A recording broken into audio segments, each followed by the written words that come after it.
নিয়োগ বৈষম্য সহ দাবি আদায়ে ২০ দিন পর ফের রাজপথে পলিটেকনিক শিক্ষার্থীরা। রাজধানীর ৭ রাস্তা মোড় সহ বিভিন্ন জেলায় সড়ক ও রেলপথ অবরোধ করে বিক্ষোভ। সরকারি কমিটিকে বর্জনের ঘোষণা। হুমকি দিয়েছে জবাই করা এবং গুলি করে হত্যার, আমরা তার তীব্র নিন্দা জানাই। তাদের যদি অনতিবিলম্বে শাস্তি নিশ্চিত না করা হয় ততক্ষণ পর্যন্ত আমরা এখানে অবস্থান করব। আমাদের প্রতি বৈষম্য হয়েছে, আমি এজন্য আমরা এই কমিটিকে মানি না। এই দেশের একমাত্র দেশপ্রেমিক প্রকৌশলী থাকলে ডিপ্লোমা প্রকৌশলী আছে। সড়ক রেলপথ বন্ধে সাধারণ মানুষের চরম দুর্ভোগ, সংকট দ্রুত সমাধানের আহ্বান। যাইতে দিচ্ছে না, আমাদের অসুবিধা হচ্ছে। আমরা গরিব মানুষ, রিক্সা না চালালে খাবো কি? পুরো জ্যাম হয়ে গেছে রোড, ওইগুলো দাবিগুলো মেনে নেওয়া হোক আর আমাদের ভোগান্তিগুলো দূর করা হোক। দেখছিলেন প্রধান শিরোনাম, দুপুরের সময় সঙ্গে আছি আমি জুম্মান সাদিক জ্যাভলিন। এবার অন্যান্য শীর্ষ সংবাদ। জুলাই সনদ বাস্তবায়ন পদ্ধতি নিয়ে হয়নি মতৈক্য, রাজনৈতিক দলের সঙ্গে ফের ঐক্যমত্য কমিশনের বৈঠক। ২১ সেপ্টেম্বরের মধ্যে চূড়ান্ত সিদ্ধান্তের আশা আলী রিয়াজের। জুলাই হত্যাযজ্ঞের মামলায় শেখ হাসিনা কামালের বিরুদ্ধে আজ সাক্ষ্য দেবেন নাহিদ ইসলাম। আমার দেশ সম্পাদক মাহমুদুর রহমানকে রাষ্ট্রনিযুক্ত আইনের জেরা। এবং দরজায় কড়া নাড়ছে শারদীয় দুর্গোৎসব, প্রতিমা তৈরিতে ব্যস্ত কারিগর। পূজা উপলক্ষে প্রথম চালানে ৩৭ টন ইলিশ গেল ভারতে। সরবরাহ সংকটের অজুহাতে দেশে বাড়তি দাম।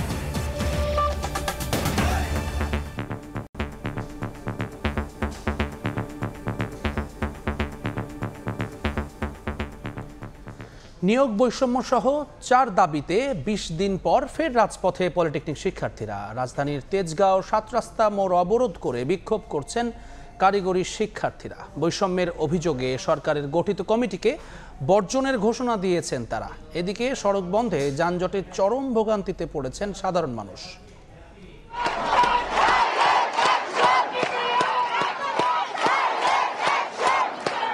দাবি আদায় ২০ দিন পর আবারও রাজপথে ডিপ্লোমা ইঞ্জিনিয়ার শিক্ষার্থীরা। রাজধানীর তেজগাঁও ৭ রাস্তা মোড় অবরোধ, বিক্ষোভ।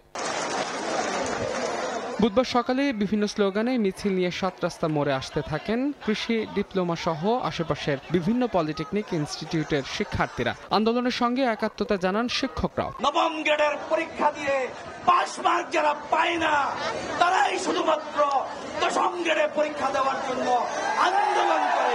তারা তাদের মামা কমিশন দিয়ে তাদের সংখ্যা অনুপাতে তারা বেশি গিয়ে সেই জোরপূর্বক আলোচনাটা তাকে হায়নার মতো ছিনিয়ে নিতে চায়। তখন আমরা তাদেরকে সেই শাস্তির জবাব দিতে আমাদের ছাত্ররা নেমেছে। এ সময় বৈষম্যের অভিযোগ তুলে ডিপ্লোমা ইঞ্জিনিয়ারদের কমিটিকে বর্জনের ঘোষণা দেন আন্দোলনকারীরা। নেতারা বলেন, এক পক্ষকে সুবিধা দিতেই এই কমিটি গঠন করেছে সরকার। ৩৫ জনের কমিটিতে আমাদের মাত্র ৫ জনকে অবস্থান দেওয়া হয়, আর ১৯ জনের কমিটিতে মাত্র ১ জনকে দেওয়া হয়। কিভাবে এখান থেকে যে বৈষম্য দেওয়া হচ্ছে? ৩ দফা দাবিকে আসলে আমরা কোনো দাবি মনে করি না, কারণ কি রাষ্ট্র কর্তৃক এই সকল বিষয়ে পূর্বেই মীমাংসা করা হয়েছে। সেই জন্য আমরা কারিগরি ছাত্র বাংলাদেশ এবং সকল শিক্ষার্থীরা এই সকল কমিটিগুলো বর্জন ঘোষণা করেছে। ডিপ্লোমা প্রকৌশলীদের প্রকাশ্যে হত্যার হুমকিদাতাদের আইনের আওতায় আনার দাবিও জানান আন্দোলনকারীরা।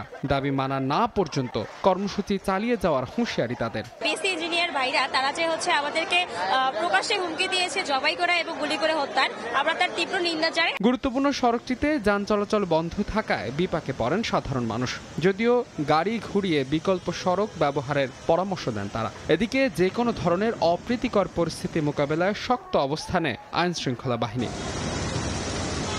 মাহাদ ইসলাম ধ্রুব, সময় সংবাদ, ঢাকা। এদিকে দাবি আদায়ে রাস্তায় নেমেছেন দেশের বিভিন্ন পলিটেকনিক ইনস্টিটিউটের শিক্ষার্থী ও ডিপ্লোমা প্রকৌশলীরা। আন্দোলনকারীরা বলছেন ৪০ লাখের বেশি ডিপ্লোমা প্রকৌশলী ও প্রায় ৪ লাখ পলিটেকনিক শিক্ষার্থীর বিরুদ্ধে চালানো হচ্ছে অপপ্রচার। বিএসসি প্রকৌশল শিক্ষার্থীদের উত্থাপিত ৩ দফা দাবিকে বলছেন অযৌক্তিক। এদিকে সড়ক ও রেলপথ অবরোধে ভোগান্তিতে পড়েন যাত্রীরা।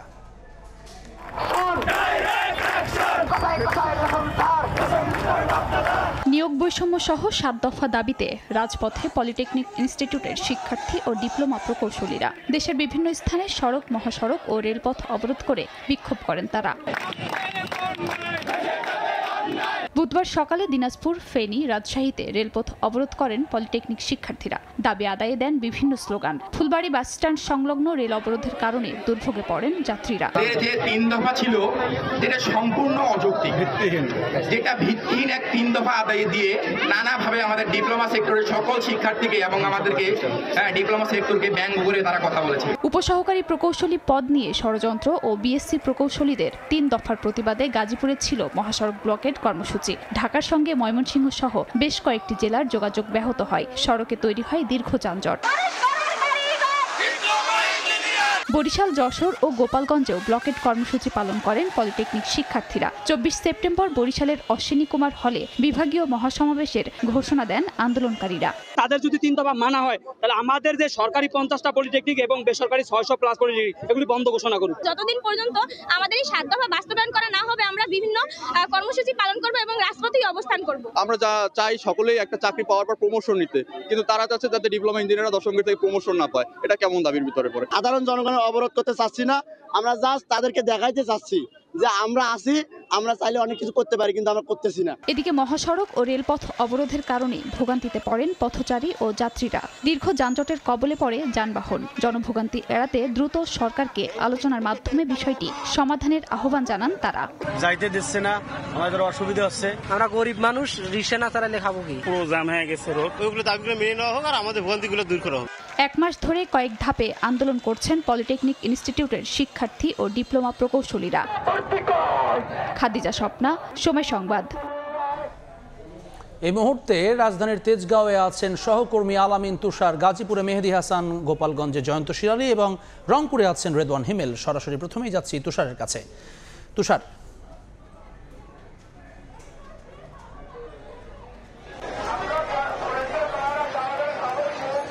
কিছুক্ষণ আগেই কিন্তু আনুষ্ঠানিকভাবে এখানকার যে কর্মসূচি, সেই কর্মসূচি এখানে যারা আন্দোলনকারীরা ছিলেন অর্থাৎ ডিপ্লোমা ইঞ্জিনিয়ারের যারা শিক্ষার্থীরা ছিলেন তারা কিন্তু তাদের কর্মসূচি শেষ করেছেন। তবে এখনো কিন্তু তারা এখানে অবস্থান রেখেছেন, যদিও আমরা দেখতে পাচ্ছি যে এখানে তারা যে এখানে অবস্থান করার সময় যেই ধরনের আবর্জনা বা এগুলো পড়েছিল ফেলে ছিলেন সেগুলো তারা পরিষ্কার করার কাজ এখন করছেন।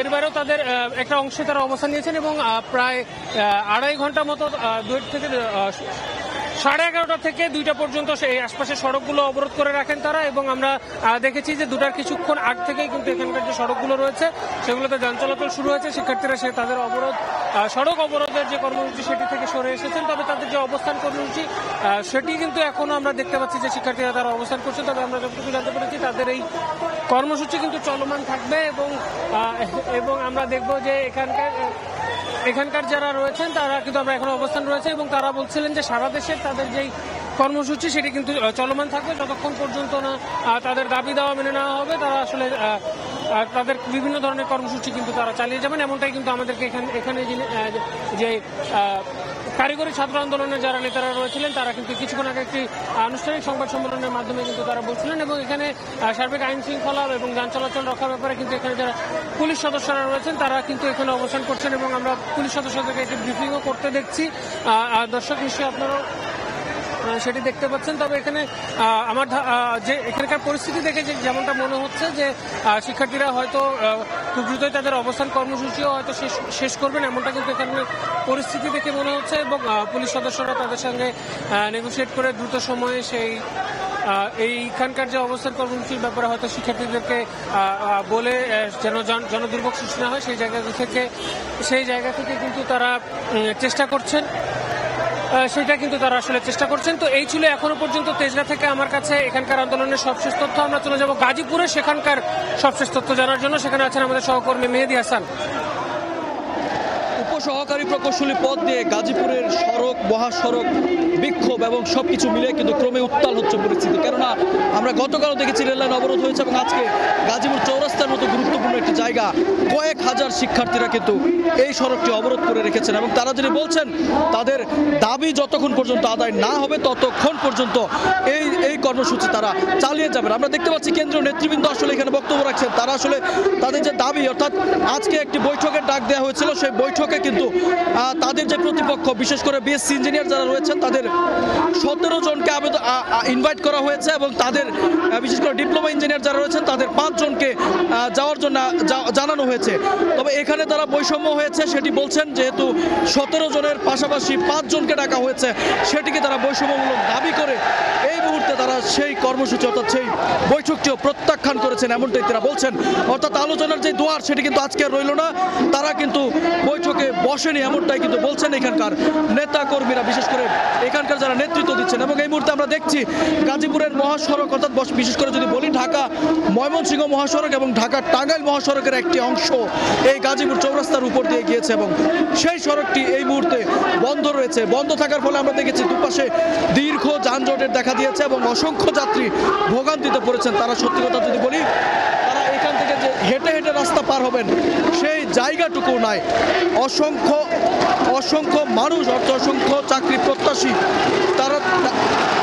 তারা কিন্তু তাদের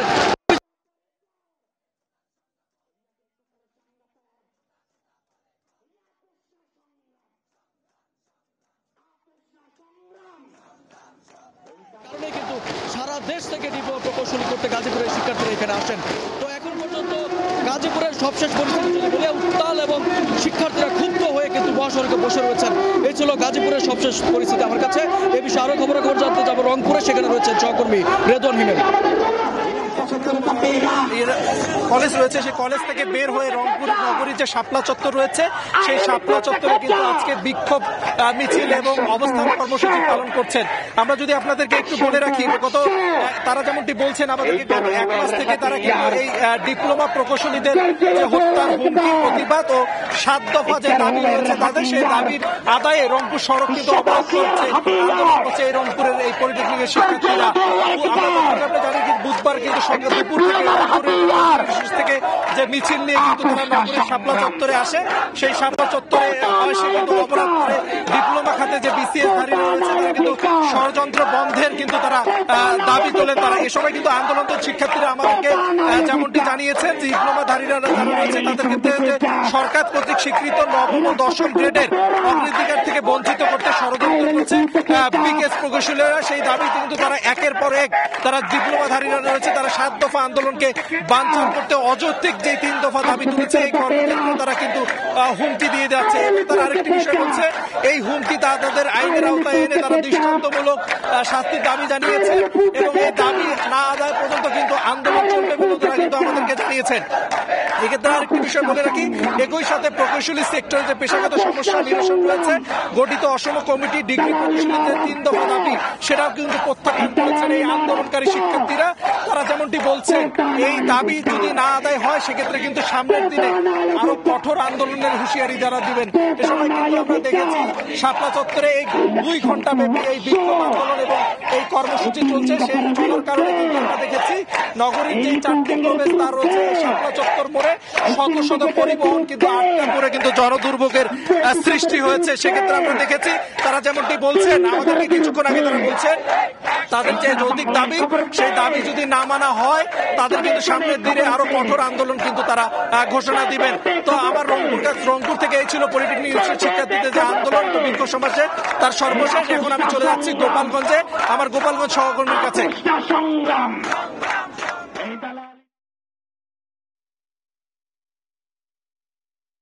কারিগরি ছাত্র আন্দোলনের ব্যানারে দুপুর 12টা থেকে কিন্তু গোপালগঞ্জের চন্দ্রদীঘলিয়ায় ঢাকা খুলনা মহাসড়কে এখানে শিক্ষার্থীরা কিন্তু অবস্থান নিয়ে আন্দোলন শুরু করেছে। তো আন্দোলন শুরু থেকে আমরা দেখেছি যে রাস্তার 2 পাশে শত শত যানবাহন আটকা পড়েছে। তারা কিন্তু তারা রাজধানীতে যেতে পারছে না এবং ঢাকা থেকে ছেড়ে আসা যে সমস্ত যানবাহন, সে সমস্ত যানবাহন কিন্তু খুলনার এদিকে যেতে পারছে না। তো ছাত্ররা কিন্তু এখানে বিভিন্ন স্লোগান দিচ্ছে এবং তারা এখানে 3টি দাবির কথা জানিয়েছে। ডিপ্লোমা প্রকৌশলীদের প্রকাশ্যে গুলি করে হত্যার হুমকি, প্রকৌশলী সেক্টরে পেশাগত সমস্যা নিরসনের লক্ষ্যে গঠিত অসম কমিটি প্রত্যাখ্যান এবং ডিগ্রি প্রকৌশলীদের অযৌক্তিক 3 দফা দাবি রাষ্ট্রপক্ষ কর্তৃক প্রত্যাখ্যানের দাবি তারা কিন্তু তুলেছেন। তারা বলেছেন যে এই দাবি যতক্ষণ মেনে নেওয়া না হবে তারা কিন্তু এই রাজপথ ছাড়বেন না। এছাড়াও শিক্ষার্থীরা যেটি জানিয়েছে, তারা 12টা থেকে আন্দোলন শুরু করলেও এই আন্দোলনের কিন্তু তাদেরকে এই আন্দোলন স্থলে কিন্তু প্রশাসন বা কোনো তরফ থেকেই তাদেরকে কোনো ধরনের আশ্বাস দেওয়া হচ্ছে না যে তাদের এই আন্দোলন তুলে নেওয়ার জন্য। এছাড়া আমরা এই আন্দোলনের সময় যেটি দেখেছি যে যে সমস্ত গাড়ি আটকা পড়েছে এর মধ্যে জরুরি সেবার যে সমস্ত পরিবহন রয়েছে, যেমন অ্যাম্বুলেন্স, জরুরি ঔষধ পরিবহন এবং অসুস্থ যারা রয়েছে সে সমস্ত রোগীদেরকে কিন্তু তারা ছেড়ে দিয়েছে। তো শিক্ষার্থীরা যে কথা বলেছেন যে সারা বাংলাদেশের যে আন্দোলন সেখানে 4টি দফা থাকলেও তারা মূলত যে 3টি দফা, এই 3টি দফার কথা তারা এখানে বলছেন। তারা বলছেন যে প্রশাসন যদি আশ্বাস দেয় তাহলে সেই আশ্বাসেই তারা কিন্তু এখান থেকে এই যে আন্দোলন করছে, অবস্থান কর্মসূচি চালিয়ে যাচ্ছে, সেই কর্মসূচি থেকে তারা সরে যাবেন। তো এই ছিল আমার কাছে গোপালগঞ্জে ডিপ্লোমাধারীদের আন্দোলনের সর্বশেষ। পলিটেকনিক শিক্ষার্থীদের আন্দোলনের সবশেষ খবর জানাতে সরাসরি যুক্ত ছিলাম গোপালগঞ্জ, তার আগে রংপুর এবং গাজীপুর এবং রাজধানীর থেকে। এবার অন্য প্রসঙ্গ, জুলাই সনদ বাস্তবায়নের বিষয়ে 21 সেপ্টেম্বরের মধ্যেই চূড়ান্ত সিদ্ধান্তে পৌঁছাতে চায় জাতীয় ঐকমত্য কমিশন। ব্যর্থ হলে তা 2 অক্টোবরের পরে চলে যাওয়ার শঙ্কা কমিশন সহসভাপতি আলী রিয়াজের। দুপুরে রাজনৈতিক দলগুলোর সঙ্গে কমিশনের 3য় দফার 3য় দিনের বৈঠকের শুরুতে তিনি জানান, গণভোট এবং সাংবিধানিক আদেশ নিয়ে ভিন্নমত থাকলেও বিশেষজ্ঞ মতামতের ভিত্তিতে ঐকমত্যে পৌঁছানো যাবে। 2 দিন বিরতির পর জুলাই জাতীয় সনদের বাস্তবায়ন প্রক্রিয়া নিয়ে 3য় দিনের মতো বৈঠকে ঐকমত্য কমিশন। এরই মধ্যে সংবিধান সম্পর্কিত প্রস্তাবগুলো আদেশের মাধ্যমে বাস্তবায়নের চূড়ান্ত সুপারিশ দিয়েছেন বিশেষজ্ঞরা। আগামী জাতীয় সংসদ নির্বাচনের দিন গণভোটের মাধ্যমে জনগণের বৈধতা নেয়ার পরামর্শ তাদের। বৈঠকে এই প্রস্তাব উত্থাপন করে জাতীয় ঐকমত্য কমিশন। যেগুলো সংবিধান সংশ্লিষ্ট নয় সেগুলোকে বাস্তবায়নের জন্য সরকারের পক্ষ থেকে ইতিমধ্যে এই পদক্ষেপ গৃহীত হয়েছিল, তারপরেও এখন একটি জাতীয় ঐকমত্য আছে যে সরকার এগুলো করতে পারেন এবং সরকারের পক্ষ থেকে সে সমস্ত ব্যবস্থা নেওয়া হচ্ছে। দ্রুত সময়ের মধ্যে সনদ বাস্তবায়ন প্রক্রিয়া নিয়ে রাজনৈতিক দলগুলো একমত হতে পারবে বলে আশাবাদী কমিশন সহসভাপতি। 21 সেপ্টেম্বরের আগেই চূড়ান্ত রূপ দিয়ে প্রধান উপদেষ্টার কাছে হস্তান্তর করতে চায় কমিশন।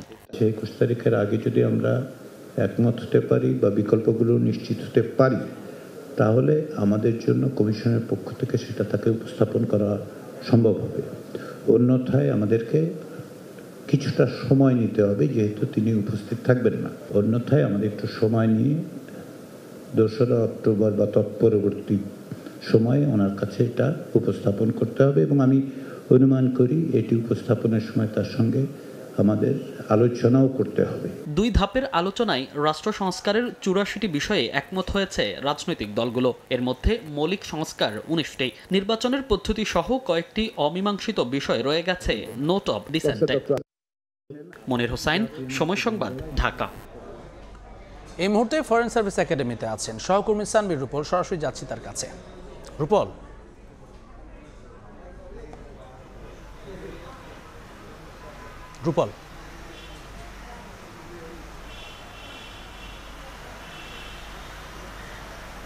রাজনৈতিক দলগুলোর সঙ্গে জাতীয় ঐকমত্য কমিশনের 3য় দফার 3য় দিনের বৈঠক চলছে এবং আজকে যে 3য় দিনের মতো বৈঠক, সেই বৈঠকটি হচ্ছে জুলাই সনদ বাস্তবায়নের নিয়ে বৈঠক। এর আগে 2 দিনের বৈঠকে কোনো সুরাহা না নিয়েই ফিরতে হয়েছে এবং আজকে 3য় দিন, এই 3য় দিনের বৈঠকে নতুন একটি বিষয় উত্থাপন করা হয়েছে এবং যেটি বিশেষজ্ঞদের মতামত নিয়ে, সেটি হচ্ছে এই জুলাই সনদের বাস্তবায়ন প্রক্রিয়ায় সাংবিধানিক আদেশ এবং সেই সাংবিধানিক আদেশটি সেটি গণভোটের মাধ্যমে সেটি বাস্তবায়নের প্রক্রিয়ার একটি প্রস্তাব দেওয়া হয়েছে এবং সেই বিষয়টি নিয়ে আলাপ আলোচনা হচ্ছে এবং গণভোটটি হতে পারে জাতীয় নির্বাচন যেদিন হবে সেই দিনই হতে পারে এবং সেটি হতে পারে আলাদা ব্যালটের মাধ্যমে। তো এরকম একটি প্রস্তাব নিয়েই সকাল থেকে আলোচনা হচ্ছে এবং দুপুর 12টা নাগাদ জাতীয় ঐকমত্য কমিশনের সহসভাপতি তিনি প্রাথমিক বক্তব্যে যেটি বলেছেন সেটি হচ্ছে তারা 21 সেপ্টেম্বরের আগেই এই বিষয়টি চূড়ান্ত করতে চায় এবং প্রধান উপদেষ্টার কাছে তারা সেটি অবহিত করতে চায়। আর না হলে তিনি জাতিসংঘ অধিবেশনে যোগ দিবেন এবং 2 অক্টোবর ফিরবেন। তারপর সেটিকে নিয়ে আবার বসতে হবে এবং তারপরে সেটিকে প্রধান উপদেষ্টার কাছে হস্তান্তর করা হবে। তো এরকম একটি আলোচনা এখনও পর্যন্ত পুরোপুরি সুরাহা হয়নি, কারণ এর আগে এই তৃতীয় দফা আলোচনা শুরুতে জাতীয় ঐক্যমত্য কমিশন তারা 6টি প্রস্তাব দিয়েছিল বাস্তবায়ন প্রক্রিয়া নিয়ে, যে 6টি প্রস্তাবের মধ্যে রাজনৈতিক দলগুলোর মধ্যে ভিন্ন ভিন্ন মত দেখা গেছে এবং কেউ গণভোট, কেউ আগামী নির্বাচনের পরে জাতীয় সংসদে সেটি বাস্তবায়নের কথা বলছে, আবার কেউ কেউ বলছে যে সেটি এখনই বাস্তবায়ন শুরু করা হোক একটি অধ্যাদেশের মাধ্যমে। যদিও এর মধ্যে বেশ কিছু সংস্কার প্রস্তাব সেগুলো সরকার বাস্তবায়ন ব্যাপারে কোনো দ্বিমত করেনি শেষ পর্যন্ত রাজনৈতিক দলগুলো, যার ফলে সংবিধান সংক্রান্ত যে বিষয়গুলো আছে সেই 19টি মৌলিক বিষয়ের বাদ দিয়ে বাকি যে সংস্কার প্রস্তাবগুলো তারা ঐক্যমত হয়েছে সেই প্রস্তাবগুলো এখনই সরকার বাস্তবায়ন চাইলে করতে পারে। এবং 19টি মৌলিক যে বিষয়গুলো সেই প্রস্তাবগুলোর মধ্যে জাতীয় যে নোট অফ ডিসেন্ট আছে বেশ কয়েকটি বিষয়, তার মধ্যে নির্বাচন প্রক্রিয়া কি হবে, পিআর পদ্ধতিতে অন্য কোনো পদ্ধতি, সেই বিষয়টিও কিন্তু নোট অফ ডিসেন্টের মধ্যে আছে। সেই সব বিষয়গুলো অমীমাংসিত রয়ে গেছে এবং সেটি পরবর্তীতে আলোচনা হবে। তো এই ছিল এখন পর্যন্ত জাতীয় ঐক্যমত্য কমিশনের সাথে রাজনৈতিক দলগুলোর বৈঠকের সবশেষ তথ্য। ফরেন সার্ভিস একাডেমি থেকে জুলাই জাতীয় সনদের ব্যাপারে সবশেষ খবর জানাচ্ছিলেন সহকর্মী সানবির রূপল। নির্বাচনে অনীহার কারণেই পিআর পদ্ধতির দাবিতে আন্দোলনের ডাক দেয়া হয়েছে। এর মাধ্যমে দেশকে অস্থিতিশীল করা হচ্ছে কিনা এমন প্রশ্ন বিএনপির স্থায়ী কমিটির সদস্য আমির খসরু মাহমুদ চৌধুরীর। দুপুরে রাজধানীর বনানীতে একটি হোটেলে এক সংবাদ সম্মেলনে তিনি বলেন, পিআর দাবিতে আন্দোলন বিএনপিকে কোনোভাবেই চাপে ফেলছে না। বলেন, জনগণ নির্বাচনের অপেক্ষায়, মাঠ দখল করতে হবে ভোটের প্রচারণার মাধ্যমে। গণতান্ত্রিক ও শান্তিপূর্ণ দেশ গড়ার আকাঙ্ক্ষায় কেউ বাধা সৃষ্টি করলে তার রাজনৈতিক ভবিষ্যৎ সে বুঝে নেবে বলেও হুঁশিয়ার করেন আমির খসরু। আমাদের যে আগামী দিনের 31 দফা, এগুলো তো সবকিছু এখানে ঐক্যমতে আসে নাই, তাই না? তার মানে কি আমরা সবাই এখন কর্মসূচিতে নামবো? সবকিছুতে তো আমাদের দাবি তো সব জায়গায় ঐক্যমত হয় না, এটা কিন্তু আমরা মেনে নিচ্ছি। এই কারণে আমরা জানি তো ঐক্যমত হবে না, আর যেটা ঐক্যমত হবে না আমরা জনগণের কাছে নিয়ে যাব ম্যান্ডেটের জন্য। ভয় ভীতিহীন রাজনৈতিক গণতান্ত্রিক পরিবেশ ফিরে পেতে চায়, যেখানে তারা সরকারকে দায়বদ্ধ করতে পারবে, জবাবদিহি করতে পারবে একটা নির্বাচিত সরকারকে। শেখ হাসিনার মামলায় সাক্ষ্য দিতে ট্রাইব্যুনালে জুলাই গণঅভ্যুত্থানের অন্যতম সংগঠক নাহিদ ইসলাম, চিফ প্রসিকিউটর তাজুল ইসলাম জানান, নাহিদের জবানবন্দির মধ্য দিয়ে শেষ হবে শেখ হাসিনার মামলার সাক্ষ্য গ্রহণের অধ্যায়। এদিন দৈনিক আমার দেশ পত্রিকার সম্পাদক মাহমুদুর রহমানের জেরা শেষ হয়। শেখ হাসিনা ও কামালের পক্ষে রাষ্ট্রনিযুক্ত আইনজীবী বলছেন, আসামিদের নিরপরাধ প্রমাণে আইনি লড়াই করছেন তিনি, বাকি সিদ্ধান্ত আদালতের। জুলাই আগস্টের হত্যাযজ্ঞের মামলায় সাবেক প্রধানমন্ত্রী শেখ হাসিনা, আসাদুজ্জামান খান কামাল ও চৌধুরী আব্দুল আল মামুনের বিচার শেষ পর্যায়ে রয়েছে। জুলাই গণঅভ্যুত্থানের অন্যতম সংগঠক নাহিদ ইসলামের সাক্ষ্য গ্রহণের মধ্য দিয়ে শেষ হচ্ছে এই মামলার সাক্ষ্য গ্রহণ অধ্যায়। এরই মধ্যে আন্তর্জাতিক অপরাধ ট্রাইব্যুনালে উপস্থিত হয়েছেন নাহিদ ইসলাম। চিফ প্রসিকিউটর জানান, আজই নেওয়া হবে তার সাক্ষ্য। এরপর তদন্ত কর্মকর্তার সাক্ষ্য গ্রহণ শেষে মামলাটি রায়ের দিকে এগোবে। দ্বিতীয়ার্ধে আমরা আশা করছি আমাদের 47তম সাক্ষী জনাব নাহিদ ইসলাম এই আদালতে সাক্ষ্য প্রদান করবেন। এদিন শেখ হাসিনা সহ 3 জনের বিরুদ্ধে দেয়া আমার দেশ পত্রিকার সম্পাদক মাহমুদুর রহমানের জবানবন্দির ওপর 2 দিন ব্যাপী জেরা শেষ হয়। জেরার জবাবে দুটো উল্লেখযোগ্য বিষয় তিনি অবতারণা করেছেন। একটি হচ্ছে যে বাংলাদেশের রাজনীতিতে ভারতের যে ইনফ্লুয়েন্স, ভারতের যে হস্তক্ষেপ, সেই ব্যাপারে তিনি কথা বলেছেন তার জেরার জবাবে। সেখানে তিনি উল্লেখ করেছেন যে সাবেক পররাষ্ট্রমন্ত্রী আব্দুল মোমেন উল্লেখ করেছিলেন যে বাংলাদেশের সাথে ভারতের সম্পর্কটা স্বামী স্ত্রীর মতো। সেই বিষয়টা তিনি আদালতের কাছে নতুন করে মনে করিয়ে দিয়েছেন। আমি বলেছি যে আপনি যে বক্তব্যগুলো দিয়েছেন এই বক্তব্যগুলো সঠিক নয়। আমি প্রত্যেকটা কথা ডিনায়াল নিয়েছি এবং ডিনায়ালটা উনি অস্বীকার করেছেন। এছাড়া উনি তো কোনো কিছু দেখেন নাই, উনি উপস্থিত ছিলেন না, ফলে উনি দেখা সাক্ষী না, উপস্থিত সাক্ষীও না। রাজসাক্ষী থেকে শুরু করে প্রতিটি সাক্ষ্য শেখ হাসিনাকে বিচারের অকাট্য দলিল বলে জানায় ট্রাইব্যুনালের প্রসিকিউশন দিয়েছেন আদালতকে এবং এর মাধ্যমে। এদিকে আন্তর্জাতিক অপরাধ ট্রাইব্যুনাল 2-এ আশুলিয়ায় 6 লাশ পোড়ানো এবং একজনকে হত্যা মামলায় সাবেক এমপি সাইফুল ইসলাম সহ 16 জনের বিরুদ্ধে দ্বিতীয় দিনের সাক্ষ্য গ্রহণ ও জেরা সম্পন্ন হয়েছে। আফজাল হোসেন, সময় সংবাদ, ঢাকা। এই মুহূর্তে আন্তর্জাতিক অপরাধ ট্রাইব্যুনালে আছেন সহকর্মী আফজাল হোসেন, সরাসরি যাচ্ছি তার কাছে। আফজাল, 2:30টার দিকে ট্রাইব্যুনাল বসবে, এরপরই নাহিদ ইসলাম তার সাক্ষ্য দেওয়া শুরু করবেন। নাহিদ ইসলাম এর আগে তদন্তকারী কর্মকর্তার কাছে সাক্ষ্য দিয়েছেন, সেই সাক্ষ্যটি তিনি দিয়েছেন 14ই ফেব্রুয়ারি এবছরের, এবং সেই তদন্ত কর্মকর্তার কাছে সাক্ষ্যে প্রায় 17 পৃষ্ঠার মতো তিনি জবানবন্দি দিয়েছেন। এবং তিনি শুরুটা যেভাবে করেছেন যে 2018 সালে যে কোটা আন্দোলন, সেই কোটা আন্দোলনের সঙ্গে তিনি সম্পৃক্ত ছিলেন। এরপরে ধারাবাহিকভাবে কোটা আন্দোলনের বিভিন্ন পর্যায়ে তিনি কিভাবে কাজ করেছেন, কিভাবে নির্দেশনা দিয়েছেন এবং তাকে ডিজিএফআই তুলে নিয়ে গিয়েছিল সেই ঘটনার বর্ণনা করেছেন। তাকে ডিবি কার্যালয়ে যে রাখা হয়েছিল সে সহ আরও 5 জন সমন্বয়ককে সেই ঘটনার বর্ণনা দেওয়া হয়েছে। আন্দোলনের নেতৃত্ব কিভাবে এসেছে, কিভাবে লোকসমাগম জড়ো করেছেন, নির্দেশনা দিয়েছেন, সেই বিষয়গুলো বিস্তারিতভাবে তদন্ত কর্মকর্তার কাছে প্রায় 17 পৃষ্ঠার জবানবন্দি তিনি দিয়েছেন তদন্ত কর্মকর্তার কাছে। আজকে সেই জবানবন্দিটুকুই তিনি ট্রাইব্যুনালে দেবেন এবং সেটি 2:30টার দিকে শুরু হবে। ট্রাইব্যুনালের চিফ প্রসিকিউটর জানিয়েছেন যে নাহিদ ইসলামের জবানবন্দির মধ্য দিয়েই শেখ হাসিনা, আসাদুজ্জামান খান কামাল এবং চৌধুরী আব্দুল মামুনের মামলার জবানবন্দি বা সাক্ষ্য গ্রহণ অধ্যায় শেষ হবে। এরপরে মামলাটির আর্গুমেন্ট শুরু হবে। আর্গুমেন্ট করতে দুপক্ষের আর্গুমেন্ট করতে 6 থেকে 7 দিন সময় লাগবে। এরপরে মামলাটি রায়ের দিকে এগিয়ে যাবে। আপনারা দেখতেই পাচ্ছেন হয়তো আর অল্প কিছুক্ষণের মধ্যে নাহিদ ইসলাম আদালতে এসে পৌঁছাবেন এবং তিনি এর মধ্যে প্রসিকিউশন কার্যালয় থেকে রওনা দিয়েছেন। আমরা রওনা দেওয়ার যে দৃশ্য বা তার যে আদালতে প্রবেশের যে চিত্র সেটি আমরা দেখাতে পারবো। আসলে নাহিদ ইসলাম নয়, এটি মাহমুদুর রহমান। তিনি সাক্ষ্য দিয়ে তিনি দীর্ঘ সাক্ষী দিয়েছেন, এরপর তাকে জেরা করেছেন। জেরা করার পরে তিনি তার যেহেতু সাক্ষ্য জেরা শেষ হয়েছে, এখন তিনি আদালত প্রাঙ্গণ ত্যাগ করছেন। আর যেটি বলে রাখি যে জুলাই আগস্টের এই হত্যাযজ্ঞের মামলায় শেখ হাসিনার বিরুদ্ধে মোট 81 জন সাক্ষী করেছিল ট্রাইব্যুনালের প্রসিকিউশন। সেই 81 জন সাক্ষীর মধ্যে প্রসিকিউশনের সর্বশেষ সিদ্ধান্ত হচ্ছে যে 47 জন তারা সাক্ষী আদালতে উপস্থাপন করবেন। এরই মধ্যে 46 জন সাক্ষীর সাক্ষ্য গ্রহণ সম্পন্ন হয়েছে মাহমুদুর রহমান কে দিয়ে। এরপরে 47 নম্বর সাক্ষী হচ্ছেন নাহিদ ইসলাম। তিনি আজকে জবানবন্দি দিচ্ছেন, তাকে জেরা করবেন। এরপরে তদন্ত কর্মকর্তা সাক্ষ্য দিবেন, তাকে জেরা করবে স্টেট ডিফেন্স। এরপরেই মামলাটি যুক্তিতর্ক হবে। যুক্তিতর্ক সপ্তাহখানিক সময় লাগবে। এরপরে মামলাটি রায়ের জন্য যাবে। তবে প্রসিকিউশন ধারণা করছে যে অক্টোবরের শেষের দিকেই শেখ হাসিনার মামলার রায়ের হতে পারে, এমনটি আশা প্রকাশ করছেন এবং তারা সাক্ষ্য প্রমাণের মধ্য দিয়ে শেখ হাসিনার বিরুদ্ধে জুলাই আগস্টের যে হত্যাযজ্ঞের অপরাধ সেটি প্রমাণ করতে পেরেছেন। তো এই ছিল আন্তর্জাতিক অপরাধ ট্রাইব্যুনাল থেকে আমার কাছে সবশেষ খবর। আন্তর্জাতিক অপরাধ ট্রাইব্যুনাল থেকে যুক্ত হয়েছিলেন সহকর্মী আফজাল হোসেন। এদিকে শেখ হাসিনা ও তার 2 সন্তান জয় ও পুতুলের বিরুদ্ধে প্লট দুর্নীতির 3 মামলায় 4র্থ দিনের সাক্ষ্য গ্রহণ চলছে।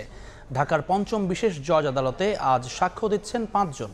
দুদকের অভিযোগ, ক্ষমতার অপব্যবহার করে পূর্বাচল নতুন শহর প্রকল্পে 30 কাঠা সরকারি জমি বরাদ্দ নেন শেখ হাসিনা, তার ছেলে সজীব ওয়াজেদ জয় ও মেয়ে সাইমা ওয়াজেদ পুতুল। পরে 47 জনকে আসামি করে পৃথক 3টি মামলা করে দুদক।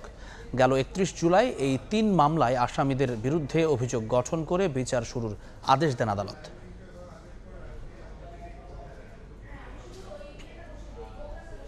দুপুরের সময় আরও থাকছে। 13 মাসে বন্ধ বিজেএমই এর 154 কারখানা, কাজ হারিয়ে বেকার 1.5 লাখ শ্রমিক। রাজনৈতিক সরকার ছাড়া বিনিয়োগ কর্মসংস্থান বাড়ার সুযোগ দেখছেন না উদ্যোক্তা।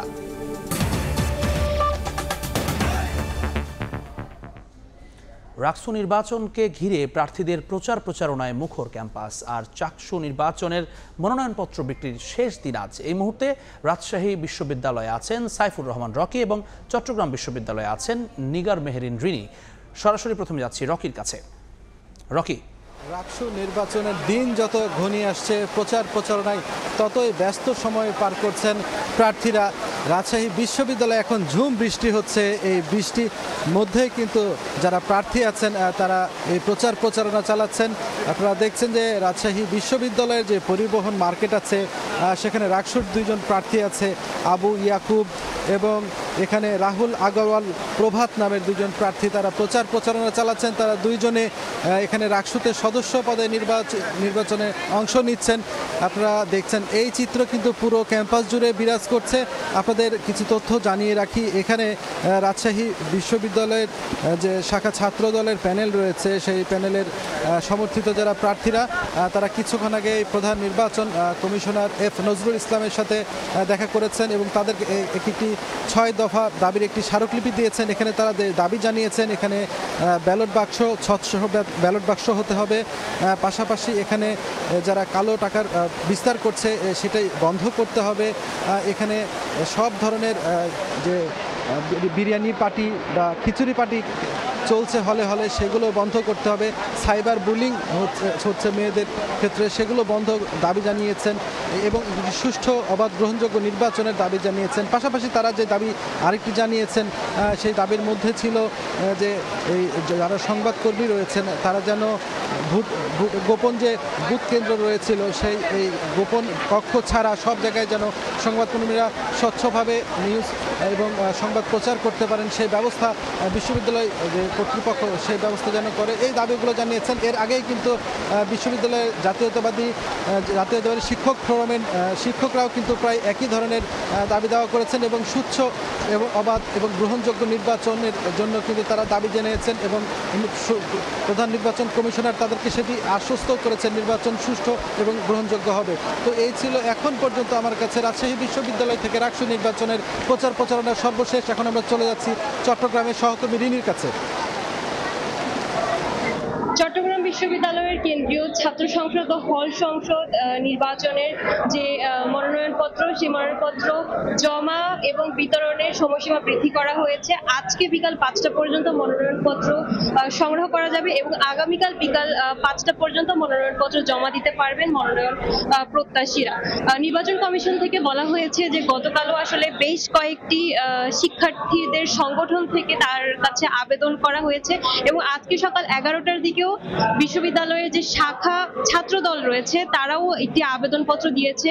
তারা বলছে চট্টগ্রাম বিশ্ববিদ্যালয়ে যে সংঘর্ষের ঘটনাটি ঘটেছিল সেখানে অনেক শিক্ষার্থী এখনো আহত রয়েছে, আবার অনেকের পরীক্ষা চলছে, যার ফলে অনেক শিক্ষার্থী মনোনয়ন নিতে চাইলেও তারা আসলে মনোনয়নপত্র সংগ্রহ করতে পারেনি সময়সীমার কারণে। তো সেই পরিপ্রেক্ষিতে এই বিষয়টি বিবেচনা করে নির্বাচন কমিশন থেকে সময়সীমা বৃদ্ধি করা হয়েছে। শিক্ষার্থীদের এই সময়সীমা বৃদ্ধির পরে আমরা দেখছি যে এখানে যারা মনোনয়ন নিতে চাচ্ছেন সেই শিক্ষার্থীরাও আসছেন, এখনো পর্যন্ত আসলে মনোনয়ন সংগ্রহ করছেন তারা। আবার মনোনয়নপত্র যে জমাদানের কার্যক্রম সেটি তো সকাল থেকে চলছে, আজকে অনেক বেশি পরিমাণে শিক্ষার্থী মনোনয়নপত্র জমা দিচ্ছেন। যেহেতু কালকে বিকেল 5টা পর্যন্ত সময় বৃদ্ধি করা হয়েছে সেই জন্য আমরা দেখছি যে শিক্ষার্থীরা আবারও মনোনয়নপত্র সংগ্রহ করছে। এদিকে শিক্ষার্থীদেরকে আমরা দেখছি ডোপ টেস্ট করাতে তারা বিশ্ববিদ্যালয়ের যে মেডিকেল সেন্টার রয়েছে সেই মেডিকেল সেন্টারটিতে তারা ডোপ টেস্ট দিচ্ছে এবং ডোপ টেস্ট দেওয়ার জন্য তাদেরকে প্রতিজনকে 350 টাকা করে আসলে ফি দিতে হচ্ছে এবং এই ডোপ টেস্টের ফলাফলের উপরে পরবর্তীতে সিদ্ধান্ত নেওয়া হবে যে কারা আসলে মনোনয়নপত্র তাদের মনোনয়নপত্র গ্রহণ করা হবে এবং আগামী 21 সেপ্টেম্বর প্রাথমিক যে প্রার্থী তালিকা সেটি প্রকাশিত হবে। চট্টগ্রাম বিশ্ববিদ্যালয় থেকে মনোনয়নপত্র জমা ও বিতরণের এই ছিল আমার কাছে সর্বশেষ সংবাদ। আমরা সরাসরি যুক্ত ছিলাম চট্টগ্রাম এবং রাজশাহীতে, জানছিলাম ছাত্র সংসদ নির্বাচনের খবর।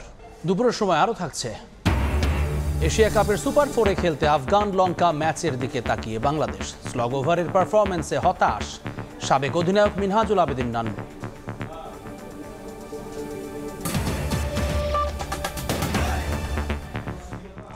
সনাতন ধর্মাবলম্বীদের সবচেয়ে বড় ধর্মীয় উৎসব শারদীয় দুর্গাপূজা ঘিরে প্রতিমা তৈরিতে ব্যস্ত চট্টগ্রামের মৃৎশিল্পীরা। মণ্ডপ স্থাপনের আগে অনেকেই দল বেঁধে দেখতে আসছে প্রতিমালয়ে। এবার আইনশৃঙ্খলা রক্ষা বাহিনীর কয়েক স্তরে নিরাপত্তার পাশাপাশি পূজা কমিটিরও নিজস্ব নিরাপত্তা ব্যবস্থা রাখা হবে প্রতিটি মণ্ডপে। অনেক বিশ্বাসের ছবিতে বিস্তারিত জানাচ্ছেন ফেরদৌস লিপি।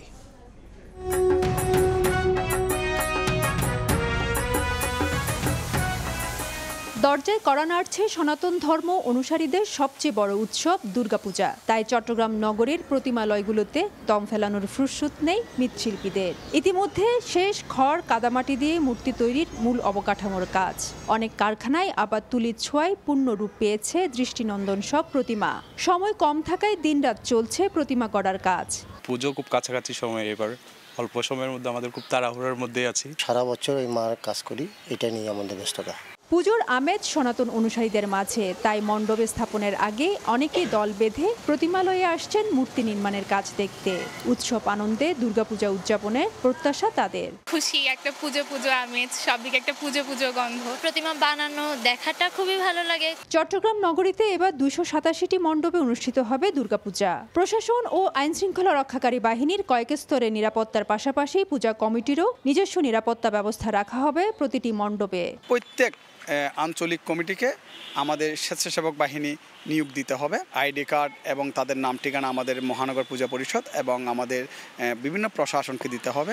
আগামী 28 সেপ্টেম্বর মহাষষ্ঠীর মধ্য দিয়ে শুরু হওয়া শারদীয় দুর্গা উৎসব শেষ হবে 2 অক্টোবর বিজয়া দশমীর মধ্য দিয়ে। দেবী দুর্গতি নাশিনীকে মর্তে বরণ করতে প্রস্তুত তার ভক্তরা। তার আগমনে বিশ্বের সকল অশান্তি, অসুন্দর এবং অন্যায় দূর হয়ে সত্য, সুন্দর ও ন্যায় প্রতিষ্ঠা হবে, এমন প্রত্যাশা সংশ্লিষ্টদের। ফেরদৌস লিপি, সময় সংবাদ, চট্টগ্রাম। ব্যয়ের চাপে থাকা নিম্ন আয়ের মানুষ যখন দৌড়াচ্ছেন কাজের সন্ধানে, তখন আরও কর্মহীন হয়ে পড়ার তথ্য দিচ্ছে বিজেএমইএ। গেল 1 বছরে 1 মাসে বন্ধ হয়েছে শুধু এই একটি সংগঠনের সদস্য পদভুক্ত 154টি রফতানিমুখী তৈরি পোশাক কারখানা। কাজ হারিয়েছেন 1 থেকে 1.5 লাখ শ্রমিক। কর্মক্ষম সব মানুষের কাজের সুযোগ তৈরিতে সরকারকে এগিয়ে আসার তাগিদ শ্রমিক নেতাদের। তবে রাজনৈতিক সরকার ছাড়া দেশে বিনিয়োগ, কর্মসংস্থানের সুযোগ বৃদ্ধির সম্ভাবনা দেখছেন না উদ্যোক্তারা। এদিকে আয়ের পথ বন্ধ হলে অপরাধমূলক কর্মকাণ্ড আরও বেড়ে যাওয়ার শঙ্কা করছেন অর্থনীতিবিদরা। কামরুল হাসান সবুজের রিপোর্ট। অফিস তো 4 মাসের মতোই হচ্ছে বন্ধ। আমাকে তো করে খাওয়া লাগবে, কিভাবে করে খাবো কোনো অফিসে যদি না নেয়? ঋণ করে নিয়ে এসে বাচ্চাগুলো খাওয়াই, এখন তো তারাও দিতে চায় না যে তোমার চাকরি নেই, তুমি আবার দিবা কোত্থেকে। পোশাক কারখানা বন্ধের পর 4 মাস ধরে বেকার মৌসুমী জানাচ্ছিলেন তার দৈন্য দশার কথা।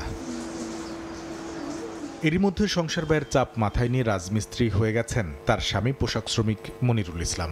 এমনিতেই দৈনিক তার কাজ জোটে না, এর মধ্যে আবার মাঝে মাঝেই বাগড়া দেয় প্রকৃতির বৈরিতা।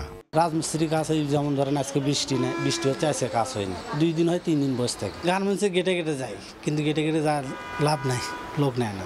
সচল কারখানাগুলোর সামনে গিয়েও দেখা মিলল চাকরির খোঁজে দিনের পর দিন হন্যে হয়ে ঘুরছেন বন্ধ কারখানার কর্মীরা।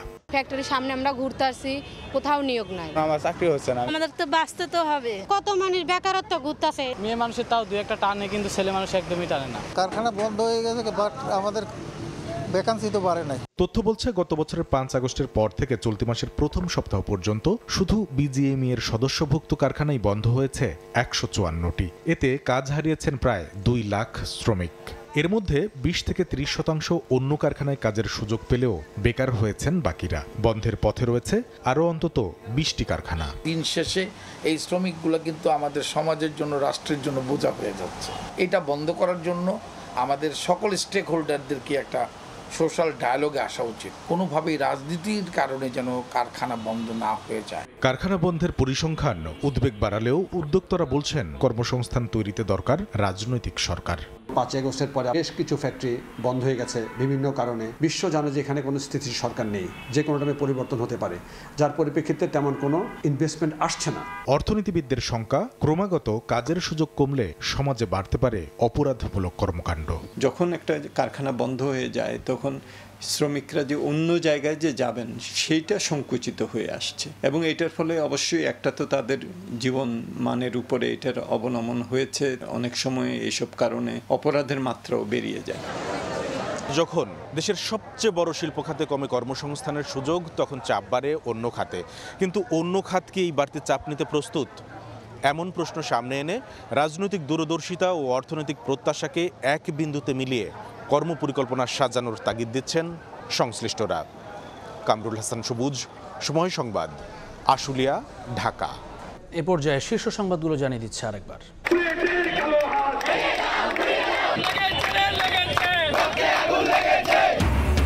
দাবি আদায়ে ফের রাস্তায় পলিটেকনিক শিক্ষার্থীরা। রাজধানী সহ বিভিন্ন জেলায় সড়ক ও রেলপথ অবরোধ করে বিক্ষোভ, যানজটে চরম দুর্ভোগ। জুলাই সনদ বাস্তবায়ন পদ্ধতি নিয়ে হয়নি মতৈক্য। রাজনৈতিক দলের সঙ্গে ফের ঐক্যমত্য কমিশনের বৈঠক। 21 সেপ্টেম্বরের মধ্যে চূড়ান্ত সিদ্ধান্তের আশা আলী রিয়াজের। এবং জুলাই হত্যাযজ্ঞের মামলায় শেখ হাসিনা কামালের বিরুদ্ধে সাক্ষ্য দিতে ট্রাইব্যুনালে নাহিদ ইসলাম। আমার দেশ সম্পাদক মাহমুদুর রহমানের জেরা সম্পন্ন।